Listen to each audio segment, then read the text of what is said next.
Welcome to another episode of Roll or Die. We have an absolute treat for you today, listeners. This guy is one of the legends of Brazilian Jiu Jitsu in Australia. He is a pioneer. If you don't know him, well, you're certainly going to know him after this episode. He pretty much is one of the founders, I suppose, of Brazilian Jiu Jitsu in Melbourne anyway. And we're really looking forward to getting to know him. It took us 200 episodes to convince him to come on, but he's here now. And we really can't wait to hear a little bit more about the legend that is Dan Cherubin. Thanks for joining us, Dan. Thank you very much for having me, guys. I appreciate it. Awesome, man. You were just saying before Very cool. before we started recording that you listened to us a little bit, so you're familiar with the show? Yeah, I listen a lot, actually. I like the episodes. I sort of always look for sort of different things in the jiu-jitsu world, or pretty much in everything I do, I guess. Like there's the mainstream sort of things that go on, and then there's the grassroots stuff. And I like the grassroots stuff. To me, it's a lot more organic and a lot more real, and the stories are a lot more real. Not saying that the other stuff isn't good, but it's just, it gets generic and repetitive, and it's like a formula they have. Whereas I like to listen to sort of things that are more, and being Australian based, it's cool. We get to see a lot of people that I haven't seen in jiu-jitsu from different states and things. I get to see what those people are doing and their stories and stuff. So it's cool. It's a really good little project you guys have got going here. It's awesome. Thanks, Paul. Thank you. Cheers. Thank you. So, Dan, tell us how you got started in jiu-jitsu. You started pretty young. Yeah, you were a kid. And yeah. So I started jiu-jitsu about 28 years ago, maybe. Yeah, about 28 years ago. So I guess the story goes back a fair way. So I have to go back a fair way. We got time. So I remember, so the first time I ever saw jiu-jitsu, I was skateboarding down. There's a car park in Torquay, at the main street in Torquay, that sort of goes off to the side. Most people know the Woolworths car park now, but before there wasn't a Woolworths there. And Pete the Bean's house was right near the Woolworths, right near the side of the Woolworths. And I remember skating past with a bunch of mates because we used to skate the main street. And Pete had a garage. He was in the first unit that went down the side of the main street. And I remember skating past, and they had the garage door open, and they were training out of the garage at that stage. Pete actually didn't have a club at that stage, and they were just training in their garage. And I had no idea what I was looking at or anything. We just skated past, and I sort of saw him and went, oh, that looks pretty cool, And there was I reckon there would have been about 10 guys in the garage just rolling. And it was just like a glimpse, It was like a little skate past, doing some tricks, saw it, pulled up for a second and a half, looked and went, oh, that looks sick, and then just kept going. Didn't even think about it. And then about a year later, I think I was about 12 when that happened. And then about a year later, I was surfing with a friend of mine because I surf every day. I still surf pretty much every day. And I was surfing with a friend of mine, and he started doing Japanese jiu-jitsu in Geelong. And he was like, oh, I started doing jiu-jitsu. Like, you should come and check it out. And I was like, I lived in Torquay. There was no way for me to get to Geelong. And I was like, oh, yeah, whatever. Anyway, he had these videos of these Vale Tudo fights from Brazil. And I was like, so we went round to his house after a surf, and we watched these old Vale Tudo videos. And I was like, yeah, I was like, oh, that's kind of what they were doing in the garage, like that's on the ground. I wasn't really too much into the fighting side of it, but I really liked the movement and the way that they were able to control people and stuff like that. So I thought that might be something I want to do, but how am I going to get to Geelong to do it? And I didn't know the distinction between Japanese jiu-jitsu or Brazilian jiu-jitsu or anything at that stage. I was a full newbie. I had no idea. And then I reckon probably like 6 months later, I was skating again out the back of Quicksilver. And Pete had moved here from his garage. Pete the Bean had moved from the garage up to this little warehouse in the back of Quicksilver.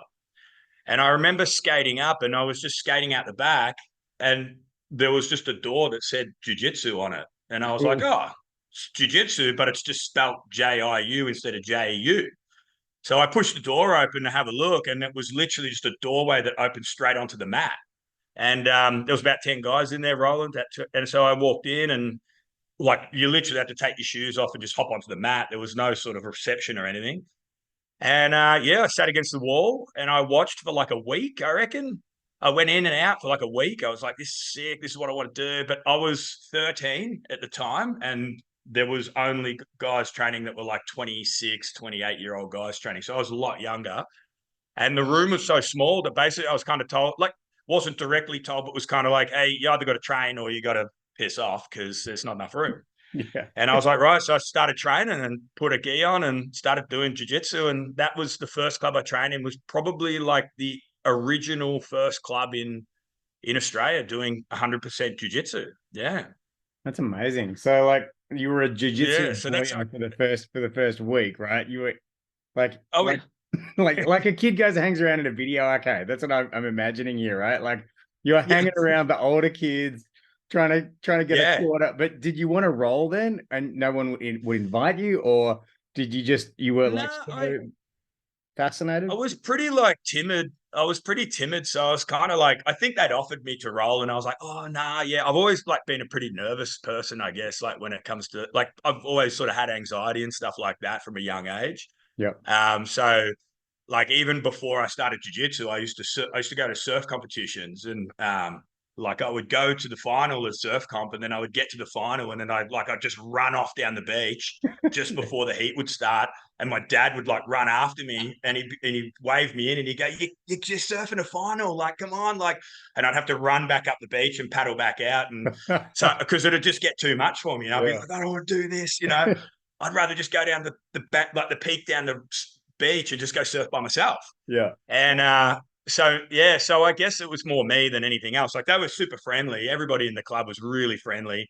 And there's some names in that club actually that people would not know at all, who were kind of like the foundation guys of jiu-jitsu, who don't train jiu-jitsu anymore. Wow. And there was a couple of guys like Pete Smith and Daniel Tregoning, few guys like that were getting around, who have sort of been lost to the time, they've been lost in time, but they were real, like they were there like before I was there.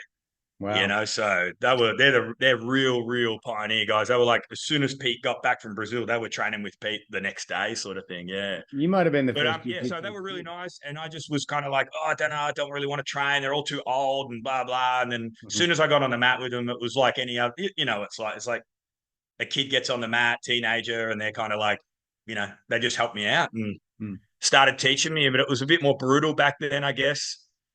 It was a lot more brutal back then. They didn't care if you're a kid or not. No. Yeah. You're a pretty big unit, but were you a bigger kid as well? Like you were similar size to them, or you were quite a bit smaller?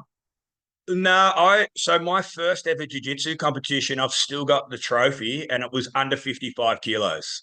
Okay. Wow. So I was pretty skinny. I was a little skinny. I was kind of tall, really flexible and wiry and really skinny. Yeah, so a lot different to today. Is it Still got the tall and I'm still flexible, but I'm not as skinny as I used to be. That's for sure. like this is going back like how old are you now, brother? I'm 42. Okay. Yeah. But is it possible you were the first jiu-jitsu child student in Australia? Like, I don't know. Like, I believe I was, yeah. Wow. Yeah, I was the youngest. I think I was the youngest blue belt at 16 I was the youngest person in Australia to get a blue belt at 16. Wow. So I trained 3 years to get a blue, and then I trained another 3 years to get a purple belt. Mm-hmm. And I was the youngest guy training at that time. Yeah. Unbelievable. And when you were a blue belt, Just you went over absolutely smashed. Yeah, I don't know about that because rumor has it when you went over to Brazil as a blue belt that no one or hardly anyone could pass your guard, the Brazilians. Is that true? I think when I went to Brazil, I was doing all right against the purple blues and some of the purple belts. So I was handling myself pretty well with most of the blue belts over there. So I went to Brazil 16, I think maybe 16, early 17 years old. Yeah. And I trained at Gracie Barra into Barra Tijuca. That was super, like that was a crazy experience in jiu-jitsu, because when we got there, Gracie Barra wasn't what it is today with franchising. It was one club, and they had some franchising going on, but it was really one club, and everybody was at that club. So when we rocked up, there would have been like 3 or 4 world champions training on the mat, black belt world champions. Hein Gracie was training. Yeah, there was a lot of guys on the mat. That year was 2000. Higan Machado was on the mat training. So basically, Nino Chombre, like, yeah, Peter Pano. There was it was like a walk in, and it was kind of like starstruck, you know. Even Hoyler came down 1 or 2 days and watched training at Gracie Barra when we were there, and yeah. So that was pretty cool. That was, but yeah, and Hodger was there as a blue belt. So Hodger was always like, he was just phenomenal. Even at a blue belt, he was tapping some black belts and stuff.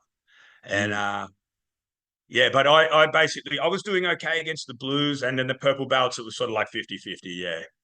Amazing. How was that received, Dan, for you as a gringo in their home country, to be, you know, a 16-year-old that's matching it with all the blue belts, let alone some of the purple belts? Like, how did they respond to that? Yeah, I remember talking to Pete about it, actually, just briefly about it. And he was saying that a lot of the guys were like, oh, you know, this guy's got a game like really similar to like a guy called Holeta, that was cool for me, because growing up, he was kind of like my idol in jiu-jitsu. You know, he was sort of probably, apart from Pete, he was probably the biggest inspiration in my jiu-jitsu at the time. So like Holeta, it means like the spinning of like something that spins, like a roulette table or whatever. So he was kind of the first guy that started inverting and things like that. Or not the first guy, but he was the guy that really, yeah, he was inverting. He was doing a lot of inverted guard and things like that. And a lot of people hadn't seen that yet. That was sort of developing into jiu-jitsu. Especially in Australia, they hadn't really been, not a lot of guys were doing that and had seen that stuff. And that's where I sort of wanted to go with jiu-jitsu. I didn't really want to go down the path of like back in those days, it was very passing orientated. The guards were not as developed as the passing was, and the guards were catching up to the passing. And yeah, so I sort of like really resonated with his style of jiu-jitsu and started to invert a lot and things like that. So they were like, oh, you know, he's got a really good inverted game and blah, blah. And yeah, I was very much, but also out of necessity, right? Like being the smallest and the youngest against guys that are stronger, bigger, and heavier. I just had to play guard.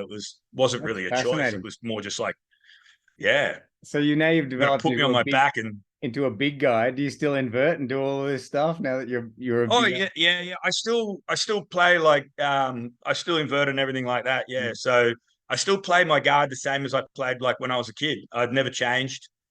Because I grew up with it and I just kept doing it. My game is, yeah, like birimbolos and inverted guard, like you know, helicopter sweeps and getting upside down and stuff like that.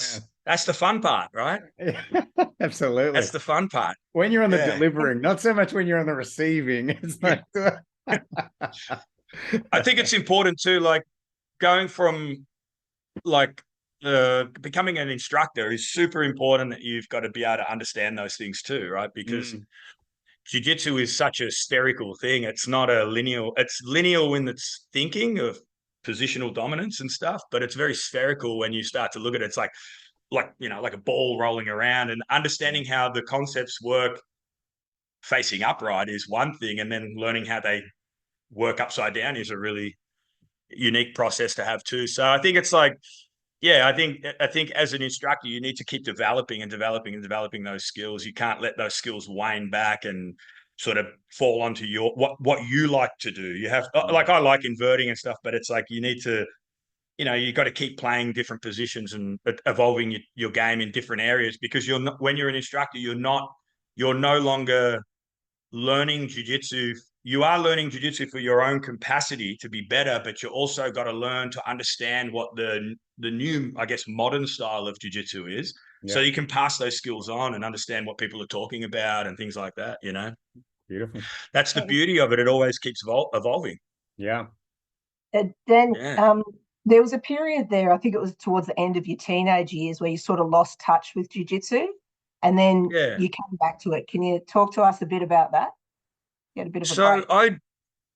I started. I was training pretty much like 6 years flat out, like, and just from being a kid all the way through to my purple belt.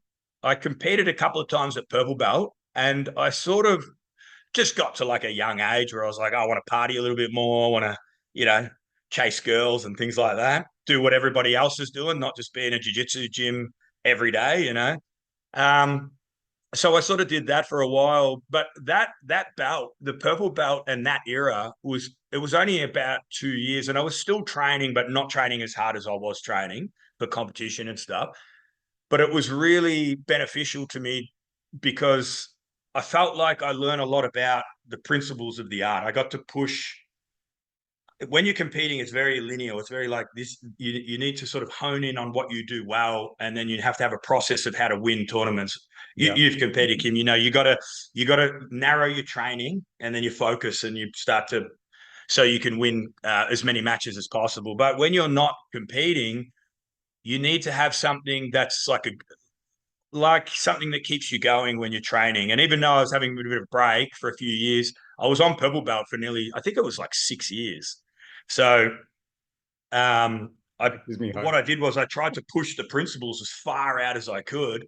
And then I basically tried to break the principles, like I would push them as far as I could before they stopped working. And then I would bring them back in slowly and start to see where they would start to work and start to break, like a gray area. And then I would try and lap other principles over the top to strengthen them in those areas to see where that would go. So I tried to collage different principles together to try to see. So I was just experimenting really with different, like, can I stick this principle with this principle? How does that work? Oh, that breaks. All right. If I bring it back over here and I bring this one in here and I reinforce it with this under here, does that work here? And how does that work? And what patterns of the body does that create? And how do those patterns now frame off into different areas of jiu-jitsu and different pathways to sort of transition to different positions, if that makes sense. Absolutely. If I'm explaining that. So that was sort of like an experimental stage. It was almost like my early 20s, and I was experimenting in life and experimenting in jiu-jitsu. It kind of fit together really well. That's awesome, man. And as a 6-year purple belt, it gives me hope to see that I can still make it. Yeah. Oh man, that's the thing. Like, people want to get through belts nowadays. It's like a thing, isn't it? There's all these things like get your belt real quick and that. But I kind of believe in like I try to give everybody in the club at DC, I try to give them, I want them to be the best in the bout that they're in. But it doesn't mean that they have to be performing the best in like competition or anything, but understanding the most jiu-jitsu that they can understand in each bout. And sometimes it takes time, and absolutely. Yeah. But I can really relate. Like I do know for myself, I'm experimenting. Like I've never experimented so much with my jiu-jitsu. And it really does feel like it's at that part of the journey that I am at the right part of the journey, because it is a very experimental phase. Like I feel like I really understand it now, and I'm creating now, not just following instructionals, and that's a beautiful thing. So yeah, thank you for. Well, I think too, if you relate jiu-jitsu to things like I guess like painting or something like that, where you go and you start learning how to paint. Someone teaches you how to do the strokes and how to highlight and how to put shades in and things like that, right? They're kind of like our principles. And then as you learn those things, you become more comfortable with them and you understand how to apply them on the canvas. You now get to choose what you want to paint and how you want to set the lighting and how you want to, so that's where the organicness of it comes in, where it's like, you're enjoying that phase now, I guess, because you've learned enough jiu-jitsu to be able to sort of branch out some of these principles on your own. And now you get to sort of put your own flavor on it and, in your own individuality onto it, that's that's what jiu-jitsu, that's what I believe the spirit of jiu-jitsu is that, Love it, man. Love it. Among other things. Yeah. And Dan, when you were a blue belt, you lost a close final or a semi-final against Roger Gracie. Was that at Worlds? Can you tell us about that? Yeah. Yeah. So in Brazil, I competed at the Worlds. I fought 4 times. So that was a blue belt. So the interesting thing was that me and Roger are about well, at the time we were the same weight, same height, and he's exactly 1 month earlier. So I'm 26th of November. He's like the 26th of October. Wow. So I'm pretty sure around about that anyway. But we competed in adults. So there was a juvenile blue belt. We competed adults. That same year, Lovato actually competed and got third in the worlds, but he was competing in the juvenile. So we were all the same age. So we went adult. So yeah, I had 3 fights. I won 3 by triangle, and then fought Roger in the semifinals and lost on points. Yeah, amazing. but to be fair, Roger was unbelievable at yeah, he was like watching him like training in the club as a blue belt.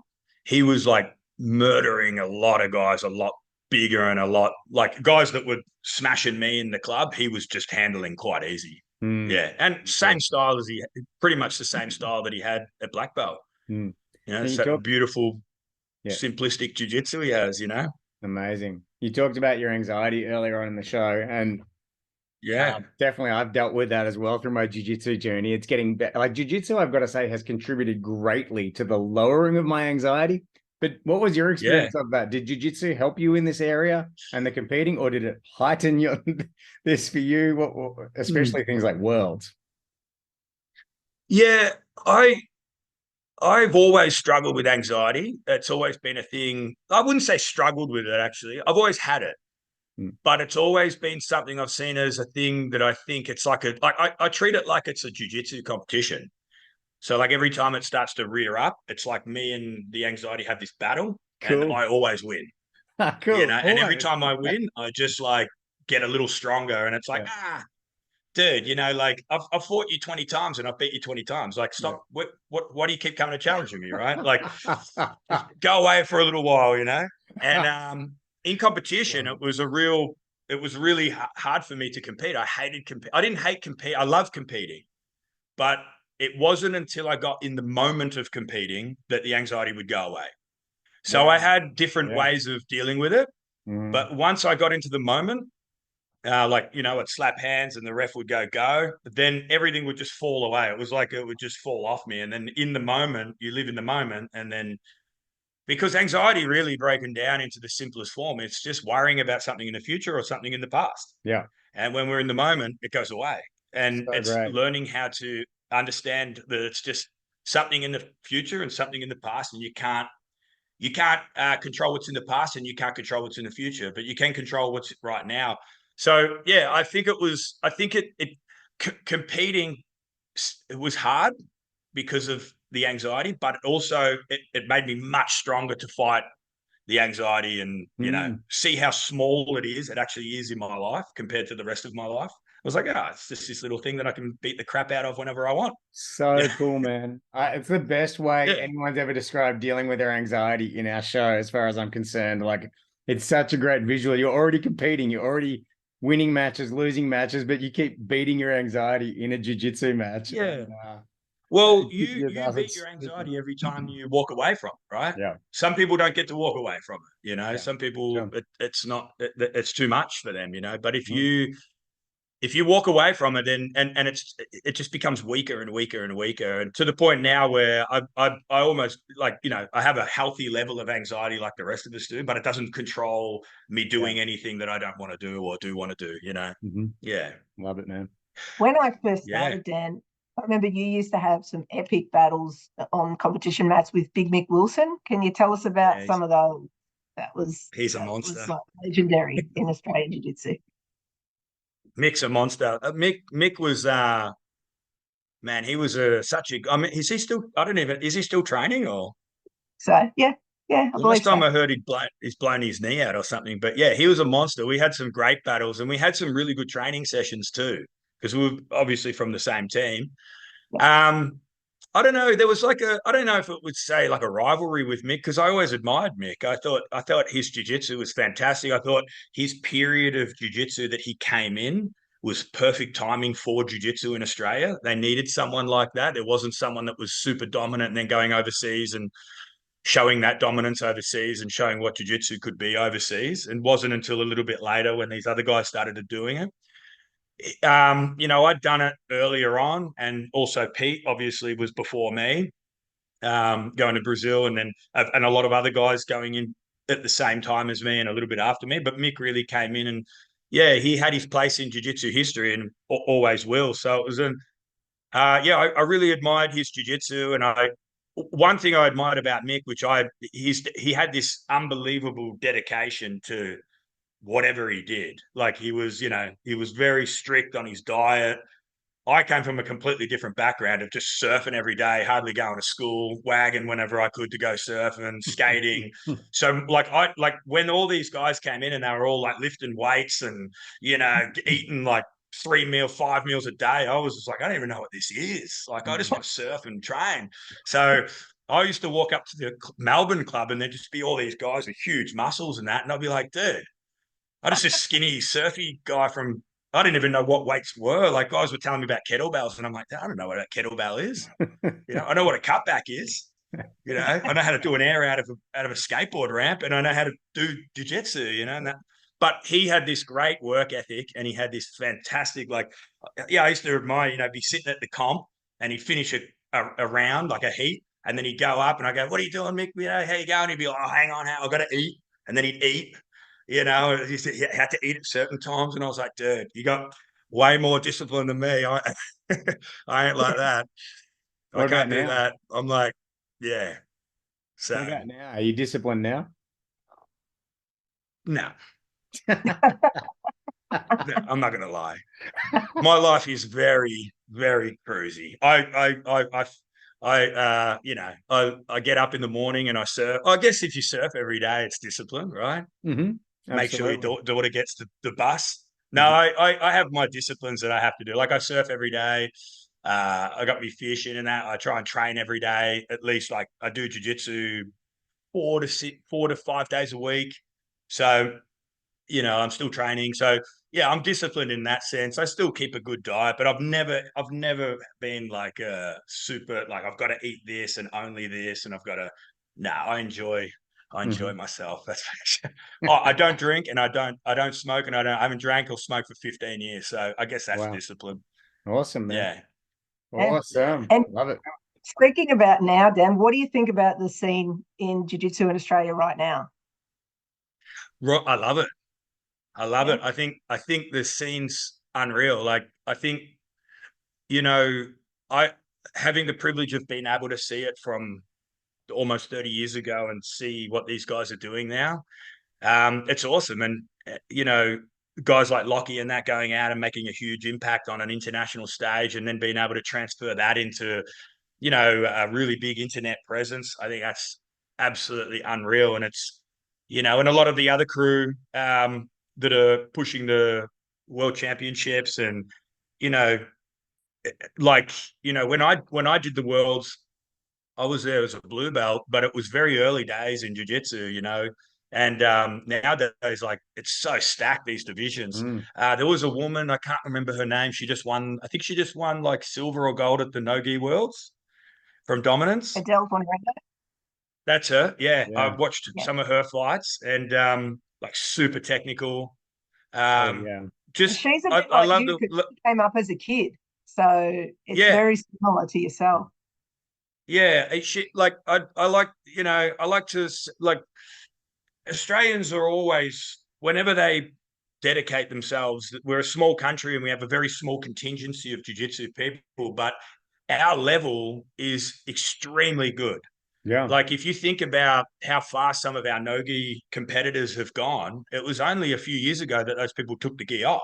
Yeah. Yeah. Gi jiu-jitsu was really dominant in Australia, and then only not long ago they took the gi off, they dedicated, and already they've been able to go to some of the highest places in the world with their jiu-jitsu. So It's guys true. like Craig Jones and stuff Yeah. like that. So the rapid rate that we've been able to adapt to no gi jiu-jitsu, and even gi jiu-jitsu, like, is phenomenal.